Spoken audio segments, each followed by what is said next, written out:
Welcome back to church, everybody. You'll see from this little video that things are laid out slightly differently to what they were.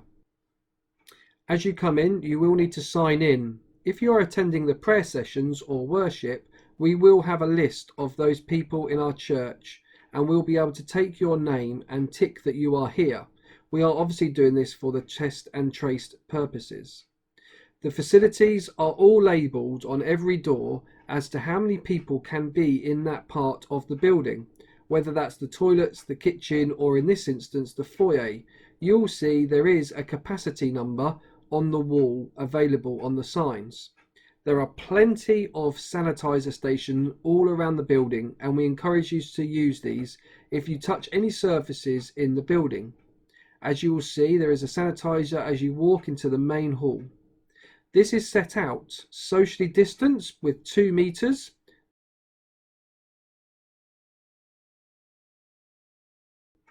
The toilet facilities, we are asking that only one person at a time uses these toilets, unless of course you need a carer with you. The lounge space is taken out at the moment to be used as our food store, as you'll see here. We are doing a number of food parcels still. You'll see we have a lot of food stored. Thanks to John Ridley for making up the food boxes each week, and as they've been given out by Louise, who's doing a brilliant job supporting all those people that we are having referred to us. The prayer room will be open. As you can see, we only allow 3 people in the prayer room and the chairs are set out. We encourage you not to move the chairs for obvious reasons with social distancing.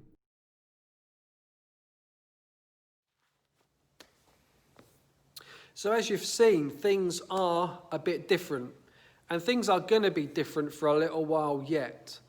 In fact, I have a sneaky feeling that they'll never go back to what they were. And I don't just mean in terms of the impact of that pandemic, but in the life of our church. We have to discover new ways of connecting together and new ways of connecting our community to the transformational love of God. We believe in transformation, that when God's love breaks into our lives, we can never be the same again. And over these few months, despite us not being together, there have been great examples of where God's love has changed and transformed your lives. For some of you, maybe isolation has been a really painful experience. Maybe there's been a lot of pain that you've had to suffer because of the circumstances around you. You've lost loved ones. You've not been able to do some of those things that you've wanted to do or longed to do. Your whole life and rhythm has been disrupted. And that has had a massive impact, I know, on some of you. Well, as we come together over these next few weeks in the different ways that we've suggested, whether that's in the prayer sessions, the streaming in the church of our live stream, whether it is the live stream itself, or whether it is the continued connection online on social media and such like, we have an opportunity to take, and that is to reconnect as a church. And that doesn't necessarily mean that we haven't been connected, but of course there's nothing like about being face to face with someone.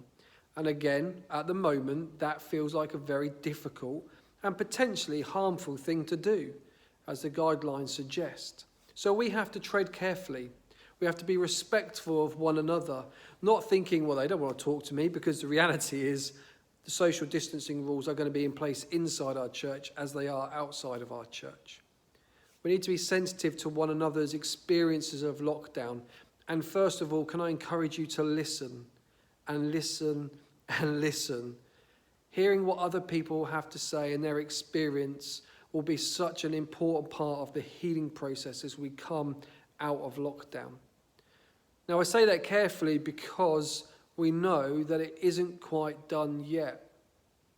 We know that the pandemic and the virus hasn't gone away yet. In parts of our world, it is still taking hold, and we need to be mindful of that as a community and as a country right now, today, where we are in Newark and beyond. The Salvation Army takes really seriously the safety, the protection of all those, particularly the most vulnerable. And that is the same now with the pandemic. So I just ask that as you come back to worship, as you take the opportunity to find a space within our church, please just be mindful of what I've spoken about on this video in terms of the practical things that are in place. But be mindful too of those people around us who are really struggling, who need to come and find a place again, whether that's in the building, but more importantly, reconnected with our church family, to help them grieve, to help them move through their loss, to help them move through their isolation and beyond. As I said just a few moments ago, we believe in transformation. We believe that God has been doing a work in us and in our church. And I hope and I pray that we are open for him to continue to do that as we move forward together, as we reconnect as a family, quietly but confidently and carefully over these next few weeks and months. So as we move forward together, we are reminded through this scripture that Jesus Christ is the same yesterday and today and forever. No matter what happens in the future, we can be reassured that Jesus is with us every step of the way.